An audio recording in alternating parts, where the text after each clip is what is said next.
Amis cyclistes, bien le bonjour. Alors comme vous le voyez, je ne manque jamais d'imagination lorsqu'il s'agit de faire une vidéo. Me voilà perché sur une table de pique-nique au parc de jeux du village. Alors d'une part, il fait beaucoup trop sombre dans mon garage pour filmer quoi que ce soit, on n'y verrait rien. Et d'autre part, j'avais besoin d'être à hauteur pour que ce soit plus pratique à filmer, parce que je suis tout seul pour filmer, donc ça s'annonce déjà d'être une galère pour filmer ce que je veux, mais bon. Donc j'ai rien trouvé de mieux que cette table. Et bien écoutez, c'est assez original, j'en conviens, mais ça fera parfaitement l'affaire pour ce que je veux vous montrer aujourd'hui. Alors ce vélo est sale, ce vélo est très sale. Vous êtes régulièrement nombreux à me le faire remarquer dans les vidéos, dans les commentaires.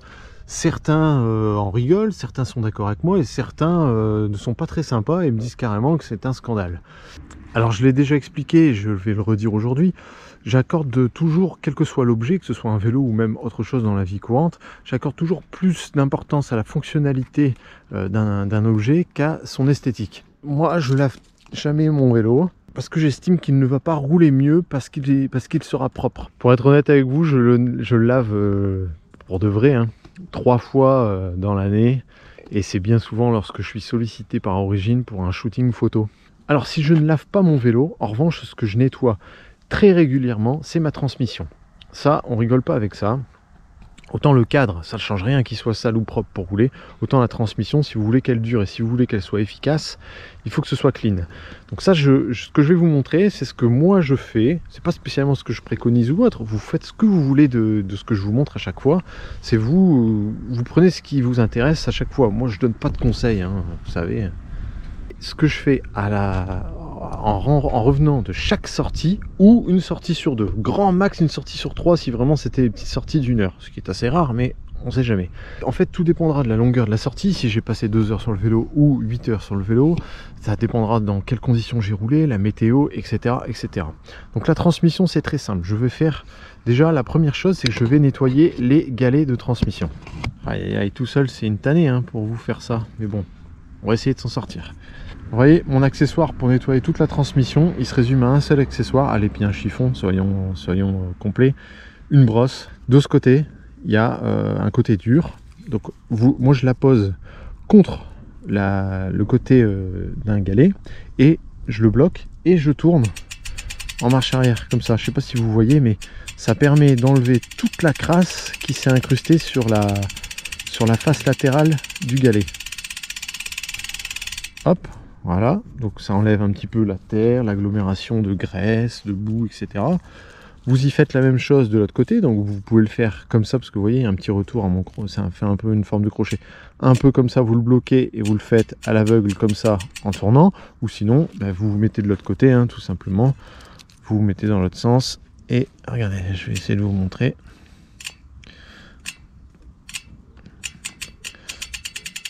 Voilà, et vous faites pareil de l'autre côté. Et vous enlevez, hop, la crasse, comme ça. Vous voyez, il y en a de la crasse en plus. Hop, impeccable. Évidemment, on fait la même opération sur le galet du dessus. Alors, je ne sais pas si vous verrez, mais vous avez compris le système, hein. Je me mets sur le côté du galet. En plus, il y a une rainure, c'est hyper pratique. Vous calez dedans, vous appuyez avec votre morceau de plastique. Vous pouvez faire ça avec votre doigt, hein, avec votre ongle ou quoi que ce soit. La pointe d'un tournevis sans tout forcer dessus. Tant que vous avez un petit truc un peu dur comme ça, vous la posez comme ça sur le côté dans la rainure et vous tournez. J'en profite pour signaler, vous voyez, tout ce que j'enlève, que moi je tourne je lubrifie à la cire en fait. Je lubrifie à la cire, donc quand vous mettez de la cire, même si vous en mettez pas trop, parce qu'on va dire oui mais t'en mets trop, ouais, peut-être que j'en mets trop, mais même si vous en mettez la bonne quantité, la cire va agglomérer quand même un peu de poussière, faut être honnête. Et cette poussière peut faire ça fait une pâte noire, ça s'agglomère avec plein de choses, avec plein de saletés, et ça fait une pâte assez noire. Et ça reste collé là, dans le galet, ici, de l'autre côté, sur l'autre aussi, et ça reste aussi sur les dents du pédalier. Et puis évidemment sur la chaîne, vous voyez. Deuxième opération, ensuite ce que je fais, c'est que j'appose la brosse, cette brosse là ou n'importe quelle autre brosse, on s'en fout, hein, et je tourne comme ça.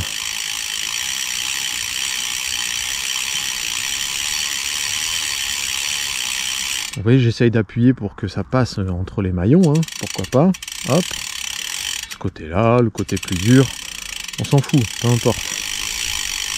Hop, vous pouvez faire la même chose de l'autre côté. Si vous faites ça en fait, l'expérience elle est très simple, vous mettez une feuille de papier blanc là, dessous, et vous verrez toute la crasse qui va tomber de la brosse. Véridique, hein, vous verrez. Donc vous tournez comme ça. Vous avez fait les galets, vous avez fait la chaîne. Vous pouvez faire aussi le côté latéral, mais là tout est bien sec. Mais si vous le faites en revenant d'une sortie où c'est un peu mouillé, pourquoi pas, ça peut être sympa. Ensuite, ce que je fais, c'est que je mets la brosse comme ceci pour balayer l'intégralité de la cassette. Alors là, par contre, je vais pas pouvoir vous filmer. Je vais essayer de vous faire ça de loin. Je sais pas si vous verrez quelque chose, mais bon, vous avez compris le système. Hop, je mets la brosse comme ça. Et ça me permet de balayer entre les pignons et les pignons eux-mêmes. Vous pouvez même utiliser ce côté-là. L'idée, c'est d'enlever un peu grossièrement toute la terre qui aurait pu venir. Un bon signe, c'est que, vous voyez là, entre les pignons, c'est blanc, c'est couleur acier. À part peut-être sur le dernier où il y a des petits résidus noirs. Et moi, j'ai déjà vu des gars qui roulent avec des cassettes où c'est noir, rempli de crasse entre les deux dans le fond là. Ah, ça, c'est signe que le gars le fait pas souvent. Vous voyez, moi, il n'y a rien. Hein. Il n'y a rien, donc c'est nickel. Pour faire un peu de zèle, vous prenez un chiffon sec. Vous voyez, chiffon propre. Vous y mettez la chaîne à l'intérieur de vos doigts. Même un petit peu de côté latéral, comme ça. De chaque côté de la chaîne. Le dessus, le dessous. Vous l'entourez bien. Vous laissez filer un petit peu la chaîne quand même. Vous tournez.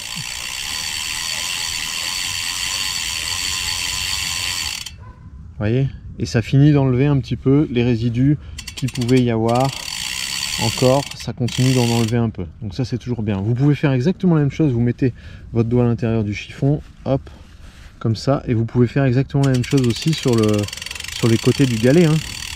Si vous ne l'avez pas fait avec l'embout dur d'une brosse ou quoi que ce soit, ou même si vous ne l'avez pas fait du tout, vous pouvez le faire directement. Tout à l'heure, je ne l'ai pas expliqué dans l'étape, mais vous pouvez le faire avec votre doigt, il n'y a pas de problème. Hop, vous voyez, j'en enlève même limite plus avec mon doigt qu'avec ça, parce que la pâte, elle reste assez accrochée. La pâte noire qui se forme avec la cire. Et dernière opération, eh bien, je nettoie une par une les dents des plateaux. Vous voyez, hop, alors quand je dis nettoie, attention, hein, c'est un grand mot. Vous voyez, je fais ça très succinctement, c'est pour dire qu'il n'y ait pas un amas, un gros pâté de gras qui se soit collé. Hop. Histoire qu'on retrouve un peu la couleur des dents. Si elles sont toutes noires, bon bah voilà, c'est qu'il fallait y faire. Ensuite, vous voyez, je fais pas plus que ça. Hein. Ensuite, je me mets sur la plaque et je fais la même opération en passant ma main de l'autre côté sur le petit plateau. Je vais pas vous le faire là, parce qu'il est sur la table et tout, c'est relou. Mais voilà. Et le petit bonus, si vous avez les doigts pas trop gros, c'est toujours bon d'y faire. Passez votre doigt comme ça et vous nettoyez l'intérieur de la fourchette de dérailleur. Toujours pas mal de crasse qui s'incruste à cet endroit, notamment de la terre en l'occurrence pour moi. Vous voyez, de la terre, hein, ça mange pas de pain, vous le faites et c'est bon, ça prend 3 secondes. Donc vous voyez, au total, tout ce que j'ai nettoyé là, on est d'accord que je suis pas sur un nettoyage en profondeur. N'allez pas crier au scandale en disant c'est nul, ça sert à rien. Ben ça sert à rien si tu veux, mais étant donné que si ça prenait 1 heure, je vous dirais bon, il y a peut-être le débat de se dire est-ce que ça sert, est-ce que ça sert pas. Là, comme ça prend les galets, plus un petit coup de chiffon là-dessus, plus un coup de brosse, plus vite fait un coup de chiffon là, ça prend en tout et pour tout 5 minutes. Donc en 5 minutes, on se pose pas la question, on le fait et puis c'est tout. Moi je fais ça en revenant de chaque sortie. Non, je vais être honnête, je le fais pas en revenant de chaque sortie parce que j'ai la flemme en revenant des sorties, surtout si j'ai fait 8 heures de vélo. Non, je fais plutôt ça avant la prochaine sortie.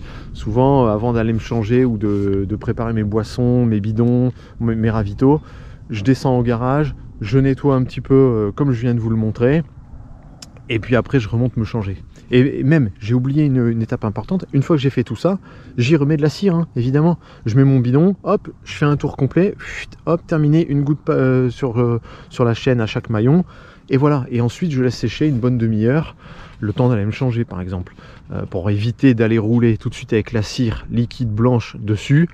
3 coups de pédale au bout de la rue, vous avez projeté votre cire partout et il n'y en a plus sur la chaîne, donc ça sert à rien. Donc la cire, vous laissez sécher un petit peu quoi.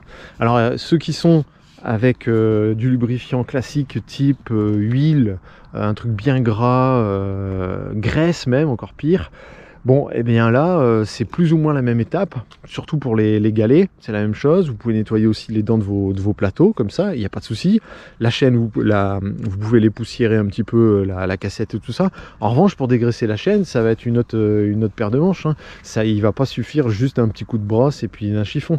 La graisse et l'huile, les lubrifiants historiques, là, il va vous falloir un produit un peu plus attaquant, un peu plus corrosif pour aller dégraisser tout ça. Il faut souvent passer la chaîne dans un... Vous savez, les boîtiers en plastique dans lesquels vous enfermez la chaîne, vous le tenez, puis vous tournez de l'autre côté. Je sais, moi aussi, je suis passé par là avant de passer à la cire. Bon, bref, c'est chiant. Avec la graisse, c'est pénible. C'est pour ça que moi, maintenant, pour le gravel, avec la poussière et puis la terre que ça emmagasine, je fais uniquement à la cire. Ça, je n'y reviendrai pas. Concernant le lavage du vélo proprement dit, j'ai profité cet été, enfin fin de l'été, lorsque je suis passé voir FX. Il a insisté, parce qu'il adore faire des petits tutos pour vous, donc il a insisté pour faire un tuto nettoyage vélo gravel. Je vous laisse tout de suite avec la séquence que nous avions enregistrée à ce moment-là. Avec le professionnel de l'exercice, nous allons laver un vélo. FX, comment lave-t-on un vélo gravel? J'ai pas dit n'importe quel vélo, un vélo gravel, hein, parce qu'apparemment c'est spécifique. Eh ben, il faut des produits spécifiques, vraiment c'est hyper important. Ah, je me doute. Si vous n'avez pas le produit pour tout nettoyer, je peux pas trouver ça en magasin? Impossible. Impossible parce qu'il faut être équipé quoi. Ouais, alors ça on en trouve sur les réseaux sociaux, vous avez des codes d'affiliation avec des pourcentages. Je vous mettrai le code en description, c'est FX10 hein, souvent. C'est des personnes assez bien introduites hein, qui peuvent... 10%. Ouais. Non, c'est hyper compliqué, déjà il faut trouver de l'eau. Pas facile. Et du coup il en faut beaucoup, ouais. Il faut au moins, je sais pas, il faut au moins une centaine de litres hein, par vélo. Hein. Ah ça rigole pas, ouais donc cet été c'était cuit quoi. Ah ouais, complètement. Ouais. Donc toi t'as dû faire un choix cet été, entre arroser tes tomates ou nettoyer tes vélos. Pas arroser mes vélos, donc comme on dit que clean bike is a fast bike, j'ai été lent tout l'été en fait, tu vois. C'est donc pour ça. Eh oui, oui. Alors oui, mon vélo est sale, c'est encore la poussière rouge du Roc d'Azur, il est vraiment très très sale. Oh là, bah, attendez, je vais débrancher ça, ce sera plus simple. Je sais pas si on peut le voir avec la lumière. Tu vois là, ça c'est de la graisse qui a transpiré, c'est bon signe ça hein. Presque 2 ans après, donc là il est très crade. Donc FX se propose très gentiment de me le rincer, mais je lui dis on n'a pas le temps, c'est chiant, ça va prendre 3 plombes ton histoire. Parce il faut badigeonner le produit, il faut attendre. Oh là là, et d'abord faire l'unboxing aussi du produit quoi. Et puis montrer la bouteille, tout ça. Enfin bref, on va déjà commencer par la première opération, le rinçage. Rinçage. Voilà.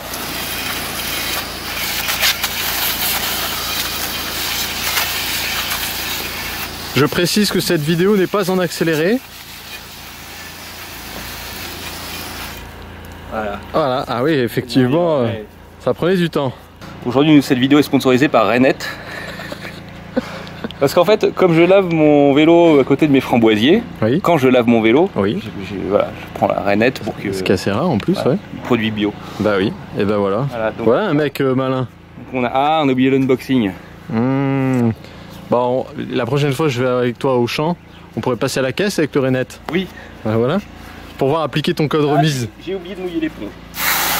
Hein, vous voyez, on vous montre tout hein, là. Il faut à peu près une demi-bouteille par vidéo. Hein, donc là, oui, oh là là. Évidemment, vous l'aurez compris que cette vidéo est pleine d'ironie. FX aime bien se moquer des influenceurs avec des produits toujours... ça fait de la mousse avec une goutte. Toujours chaque année avec un produit révolutionnaire. C'est-à-dire que nous, on est partisans du... voilà, vous prenez le liquide vaisselle. Vous avez vu, franchement, il n'est pas en train de le bâcler. Hein. On fait vraiment ça tout le temps, quoi, en fait. Enfin, tout le temps. Quand on a besoin de le nettoyer. Vous voyez, ça prend 2 secondes. Vous passez vite fait un coup d'éponge. Il n'y a pas besoin de 36 produits différents. Et je vous jure que ça fait le job. Hein. Bah en fait, ça fait même mieux le job que les produits qu'on vous vend 15 € la bouteille. Donc arrêtez de vous faire arnaquer. Ouais. Achetez une bouteille à 2,50 €. Ouais. Qui va vous faire 3 saisons. Ouais.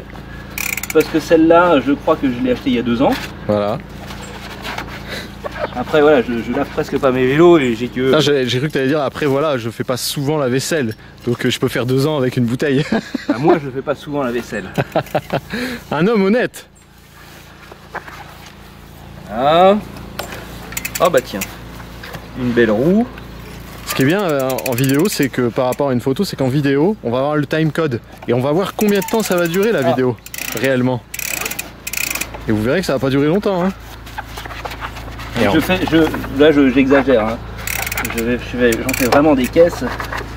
Oui, là, en plus, tu fais du zèle. Hein. Je fais du zèle, je passe un coup sur le dérailleur, sur le pédalier. Il en met même sur ma transmission. Je rappelle que moi, je lubrifie à la cire. Ça n'est pas de la graisse. Voilà. Donc, je suis à la cire. Hein. Donc, la cire, vous pouvez y rincer à l'eau.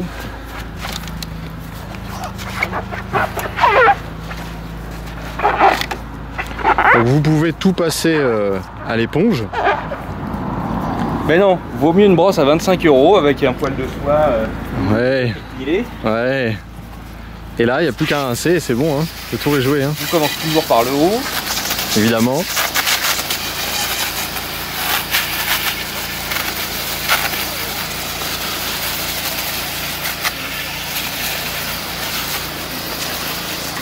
Et voilà.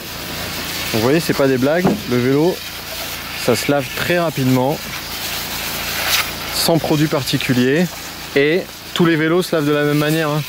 On n'aurait pas lavé différemment un vélo route pour autant. Hein.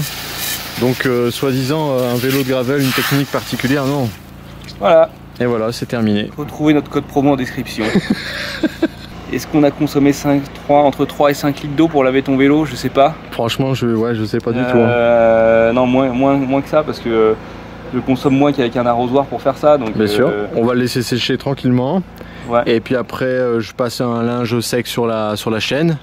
Et puis de toute façon, le produit vaisselle, il a cette propriété d'être dégraissant et de faire briller les assiettes. Donc si ça fait briller une assiette sale de ton steak frites, c'est vrai. Ça va forcément faire briller ton cadre avec un peu de poussière dessus. Ça, je suis d'accord avec toi. Voilà. Ah, c'est vrai. Pas de besoin de produits fluo à 15 € la bouteille, d'une brosse, d'un Karcher que tu branches dessus qui fait plein de mousse partout. Et très chimique en plus. Voilà. Bien souvent. Et puis mention spéciale à tous ceux qui ont reçu leurs produits en plein été et qui nous ont abreuvé de vidéos en montrant leur Karcher marcher alors que les pelouses étaient jaunes. Quoi. Merci FX pour ce tuto. Bon, vous l'avez compris, nous avons fait ce tuto avec FX, on a tourné cette séquence avec beaucoup d'humour. Ça n'empêche que même si on a mis de l'humour et de l'autodérision et du second degré, bref, tout ce que vous voulez, du sarcasme aussi, n'empêche que tout ce que nous avons dit est vrai. Et nous le pensons vraiment.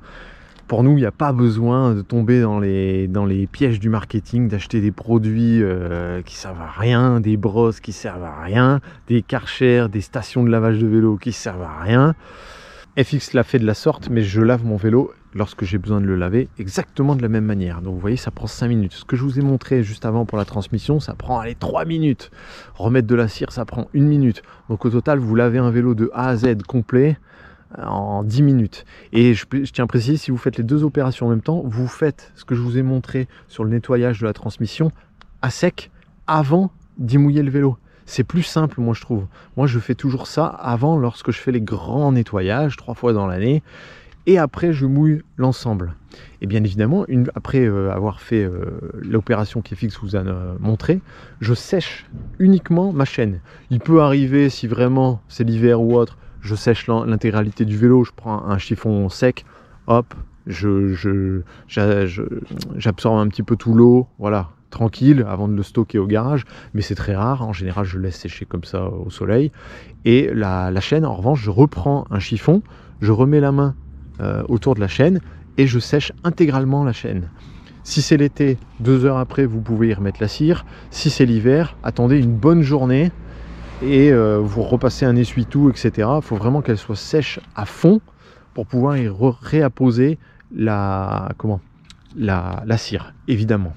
Conseil bonus, il m'arrive non pas de le laver, mais de le rincer, le poste de pilotage, le cockpit, au moins 15-20 fois dans l'été. Ça, je reconnais, je le fais. Mais alors attention, je mets de l'eau juste là, et c'est tout. Tout le reste du vélo reste sale. Et je le passe juste sur le cintre et ici, là, sur la potence. Pourquoi? Parce que je transpire énormément du visage, donc ça coule. et je ne veux pas que la corrosion s'installe et que le sel vienne dégrader sous le ruban de cintre, le cintre ou même dans la direction. Et donc ça, c'est quelque chose que je vous recommande de faire si vous transpirez beaucoup. Même si vous transpirez pas, ça coûte rien non plus. Vous passez un coup d'eau, vite fait. Et je rince ça à l'eau claire, hein. Je mets pas de produit vaisselle, je mets rien du tout. Je rentre de la sortie, l'été quand il a fait bien chaud, pareil sur le vélo d'Aurore, je rince vite fait ici et c'est tout. Et souvent ça coule un peu blanc au début, puis après ça coule de l'eau claire. Et c'est preuve que j'avais beaucoup transpiré. Je crois que vous aurez compris le message général de cette vidéo. Il n'y a pas de méthode pour laver un gravel, c'est des conneries. Vous lavez un vélo de route, un gravel, un VTT, un tandem, un vélo de ville, etc. absolument de la même manière. Arrêtez les conneries avec pour le gravel, hein. Vous savez ce que j'en pense, on a déjà discuté la semaine dernière, la semaine d'avant. Mon vélo restera comme ça sert à rien, c'est l'hiver, la semaine prochaine je vais de nouveau le salir, donc ça sert à rien que je le nettoie. La transmission, je viens de la nettoyer avec vous, même si j'ai fait ça grossièrement parce que j'ai que 2 mains, puis pour filmer c'est pas facile, mais vous avez compris l'idée. En rentrant, je vais prendre mon bidon de cire, je vais y mettre un peu de cire, et comme ça le vélo est prêt à repartir pour la fois prochaine. Voilà, si j'ai oublié quelque chose, vous me dites. Si vous avez d'autres astuces, ah oui, si, ben voilà ce que j'ai oublié. Je voulais ajouter que FX a la chance d'avoir un accès au point d'eau chez lui. Moi, ce n'est pas toujours le cas. Donc ce que j'ai, c'est un bidon, un pulvérisateur de jardin qui fait 5 litres, je crois. Vous pompez et ça a suffisamment de patates pour rincer le vélo tel qu'il est là. Je vous garantis que c'est vrai, je sais parce que je l'ai déjà fait, je l'ai fait pendant des années. Donc il n'y a pas de souci. Ceux qui n'ont pas accès à l'eau, ça ne sert à rien d'aller acheter 200 balles, une station de lavage Karcher. Vous pouvez le faire, hein, je vous juge pas. Je dis juste qu'on peut s'en passer. Si vous voulez le faire, ben, c'est pas grave. Je vais pas vous jeter des cailloux parce que vous l'avez fait, c'est pas grave. Ça vous fait plaisir, il n'y a aucun problème avec ça. Venez pas râler dans les commentaires. Je dis simplement que, pareil, là il n'y a pas besoin, si on veut, on peut éviter cette étape et ce poste d'achat et mettre le budget de la station Karcher plutôt dans des pneus ou des accessoires pour votre vélo, des trucs plus utiles quoi. Donc j'ai un bidon de pulvérisateur jardin, vous pompez, et avec un bidon de 5 litres, je peux rincer tel qu'il est là, je peux rincer sans faire de zèle, mais je peux rincer 2 vélos. Et retrouver la couleur originale du vélo et non pas plein de terre. Je vous laisse là pour aujourd'hui, pour ce tuto. C'était une vidéo particulière, c'est bien la première fois que je fais une vidéo sans vous montrer d'image de roulage, sans rouler avec vous. Et que voulez-vous, c'est l'hiver, on aura d'autres occasions d'aller rouler ensemble, et là-bas au bout, il y a de la neige sur le Semno, je sais pas si vous le verrez. Allez, on se dit à la prochaine, à la semaine prochaine même. Ciao!